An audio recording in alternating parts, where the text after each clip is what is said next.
اور دونوں آوازیں ہیں جن کے درمیان میں موجود ہوں، دونوں ہیں ایک راہ کی رہگیر کی طرح، یہ خواب کی طرح تو یہ تعبیر کی طرح۔ جناب دلبر شاہی ایسا لہجہ نہیں ہے کہ جن کو آسانی سے دستیاب کیا جائے، جن کو آسانی سے سن لیا جائے۔ یہ بہت ہی نایاب چہرے ہیں جن کو دیکھنے کے لیے سامعین کو ایک لمبی مسافت طے کرنی پڑتی ہے، بڑی جد و جہد ادا کرنی پڑتی ہے، بڑی ہی مشقتوں کا سامنا کرنا پڑتا ہے، بڑے طویل راہ کے مسافروں کے قبیلے سے اپنے آپ کو جوڑنا پڑتا ہے۔ تو یہ دونوں آوازیں موجود ہیں، میں ان کو آپ کے حوالے کرنا چاہتا ہوں، ملاقات کر لیں ماشاءاللہ۔ اور اس وقت جلسہ بھی ہو گیا، اب نعت کا یہ پہلو باقی رہ گیا ہے۔ کتنے لوگ ہیں جو میرے ان بھائیوں سے نعت مصطفیٰ سماعت کرنا چاہتے ہیں؟ ذرا ہاتھوں اٹھا کے بتائیں، سنیں گے انشاءاللہ؟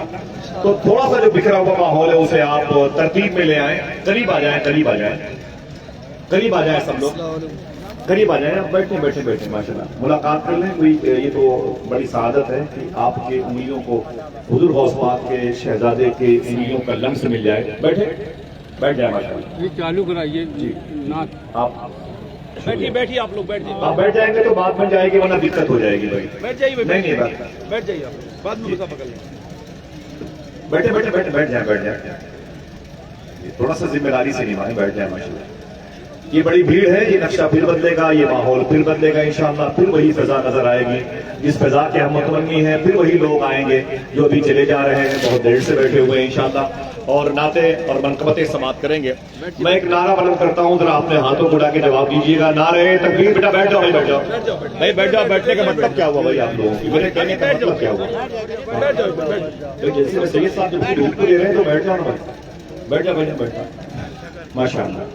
گفتگو ایسی ہے واقعی کہ اگر غزل کا یہ شعر پڑھ لیا جائے کہ ہجر کی یاد ہے جو اسی کو یاد کرو، ہجر کی دوسری دوا ہی نہیں، وہ جہاں تک دکھائی دیتے ہیں اس کے آگے میں دیکھتا ہی نہیں، وہ جہاں تک دکھائی دیتے ہیں اس کے آگے میں دیکھتا ہی نہیں۔ ذرا اپنے ہاتھوں کو اٹھائیں، نعرہ بلند کریں، بس 10-20 لوگ کی آوازیں بلند ہو جائیں تو کافی ہے انشاءاللہ۔ پھر حبیب اللہ بھائی سے نعتیں سنیں گے، ایک نہیں کئی نعتیں ہوں گی انشاءاللہ۔ بھائی دلبر بھائی سے کئی نعتیں منقبتیں سماعت کریں گے۔ نعرہ تکبیر، ذرا بلند آواز سے، نعرہ تکبیر، نعرہ رسالت، نعرہ رسالت۔ شہنشاہ بغداد کانفرنس، فیضان سرکار غوث اعظم، عظمت غریب نواز، محافظان مسلک اعلیٰ حضرت۔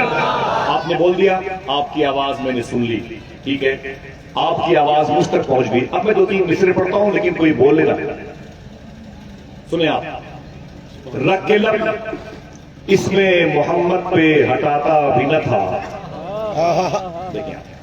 رکھ کے لب اس میں محمد پہ ہٹاتا بھی نہ تھا، جب مجھے نام نبی ٹھیک سے آتا بھی نہ تھا، رکھ کے لب اس میں محمد پہ ہٹاتا بھی نہ تھا، جب مجھے نام نبی ٹھیک سے آتا بھی نہ تھا، آپ پہلے ہی معافی اسے دے دیتے تھے، منتیں کر کے منانا جسے آتا بھی نہ تھا، آپ پہلے ہی معافی اسے دے دیتے تھے۔ بہت بہت شکریہ۔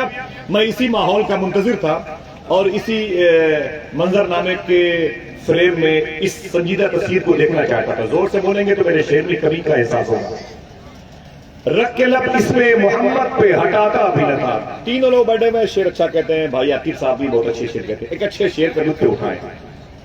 رکھ کے لب اس میں محمد پہ ہٹاتا بھی نہ تھا، جب مجھے نام نبی ٹھیک سے آتا بھی نہ تھا، آپ پہلے ہی معافی اسے دے دیتے تھے، منتیں کر کے منانا جسے آتا بھی نہ تھا، اور تھام لیتا تھا کوئی وقت ملاقات جو ہاتھ، کیسا آقا تھا کبھی ہاتھ چھڑاتا بھی نہ تھا، تھام لیتا تھا کوئی وقت ملاقات جو ہاتھ۔ جیتے رہیے۔ بہت بہت شکریہ آپ کا، بہت بہت شکریہ۔ بس ایسے بیٹھے رہیے گا، آواز اپنی گاہے بگاہے کسی پڑوس سے پوچھ کر کے یہاں پہنچاتے رہیے گا، ٹھیک ہے۔ رکھ کے لب اس میں محمد پہ ہٹاتا بھی نہ تھا، جب مجھے نام نبی ٹھیک سے آتا بھی نہ تھا، آپ پہلے ہی معافی اسے دے دیتے تھے، منتیں کر کے منانا جسے آتا بھی نہ تھا، اور تھام لیتا تھا کوئی وقت ملاقات جو ہاتھ، کیسا آقا تھا کبھی ہاتھ چھڑاتا بھی نہ تھا، آپ ہی آپ اترتے تھے فرشتوں کے ہجوم، بادشاہ ایسا تھا دربار سجاتا بھی نہ تھا۔ آپ ہی آپ اترتے تھے فرشتوں کے ہجوم، بادشاہ ایسا تھا دربار سجاتا بھی نہ تھا۔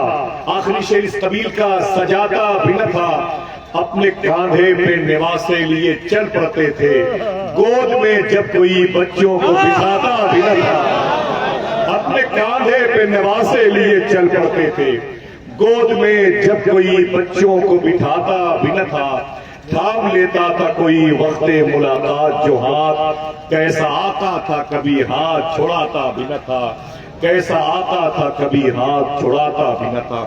حضرات، نعت تنہائی کو انجمن میں تبدیل کرتی ہے، نعت غریبی کو امیری کے دہلیز پر لے کے جاتی ہے، نعت انسان کو زمین سے اٹھا کے آسمان تک پہنچاتی ہے، نعت انسان کو منفی سوچ سے نکال کے اس بات کا جامہ پہناتی ہے، نعت انسان کو عدم کے خاندان سے نکال کر کے وجود کے خاندان میں لے کے جاتی ہے، نعت انسان کو جہنم کی کوف سے نکال کے جنت میں لے کے جاتی ہے۔ آج ایک ایسا کارنامہ تقریباً 30 سال سے محترم حبیب اللہ فیضی جھارکھنڈ نے انجام دیا ہے، وہ پورے ایشیا کے تمام تر نعت خوانوں کی آنکھوں کا، سماعتوں کا مرکز بنے ہوئے ہیں۔ جب یہ مائک پر آتے ہیں تو سمجھ میں نہیں آتا یہ نعت پڑھ رہے ہیں یا کوئی غیبی آواز نمودار ہو رہی ہو۔ خود کھڑے ہوتے ہیں، آواز لگتا ہے کہیں اور سے آ رہی ہے، دل کے پاکیزہ نہا خانوں میں بیٹھ کر حضور کے غلاموں کو نبی کی نعت سنانا، یہ عظیم کار محبت ان کے حصے میں آیا ہے۔ حضور کی ثناخوانی کرنے کا شرف ان کو ایسا ملا کہ ان کی نعتوں کو سن سن کر کے لاکھوں لوگوں نے حضور کا دربار دیکھ لیا۔ سبحان اللہ۔ آج میں ان کو بہت ادب اور احترام کے ساتھ آپ کے حوالے کر رہا ہوں۔ آپ اپنے ہاتھوں کو اٹھا کے بتائیں، سننا چاہتے ہیں؟ ایک نعرہ لگا دے آپ میں سے کوئی میرا بھائی، درمیان سے کھڑے ہو کر کے ایک نعرہ بلند کرے تاکہ مجھے احساس ہو جائے کہ زندگی آپ کے اندر وہ رمق باقی ہے، ورنہ یہ کام تو میں کر ہی سکتا ہوں ماشاءاللہ۔ ہے کوئی آواز جو بلند ہو کر کے نعرہ بلند کر دے؟ جناب محترم حبیب اللہ صاحب اللہ فیضی کے نعرہ تکبیر، نعرہ رسالت، علماء اہل سنت، نعرہ تکبیر، نعرہ رسالت۔ بہت بہت شکریہ۔ بڑے ادب اور احترام کے ساتھ میں شاعر اسلام، شان ہندوستان، جان ہندوستان، ثناخوان رسول محترم حبیب اللہ صاحب اللہ فیضی کو آپ کے حوالے کر رہا ہوں۔ تقریباً میری اور ان کی 30 سالہ مشاعروں کی دوستی ہے۔ میں ان کے قدموں میں رہ کر بہت فخر محسوس کرتا ہوں کہ ایسی آوازوں کے شجرہائے مبارکہ کے سائے میں بیٹھنے کا مجھے آج شرف حاصل ہوا۔ بے پناہ مجھے خوشی ہو رہی ہے۔ میں پورے شہر کے، پورے صوبے کے لوگوں کو مبارکباد پیش کر رہا ہوں کہ جھارکھنڈ کی نورانیت میرے شہر میں آئی ہے، میرے علاقے میں آئی ہے۔ آئیے مبارکبادیاں پیش کریں، محبتوں کے ساتھ اپنی سماعتوں کو ان کے قدموں کے نیچے رکھیں تاکہ اسے کارپیٹ سمجھ کر کے اس کے قریب سے گزریں تو ہمارے خیالات کے رگو ریشے کے ہر دھاگے سے حضور کی محبت کی آواز آنے لگے۔ میں گزارش کر رہا ہوں جناب عزت مآب محترم حبیب اللہ صاحب اللہ فیضی، جن کا تعلق جھارکھنڈ سے تھا، اب مدینہ شریف سے ہے۔ سبحان اللہ۔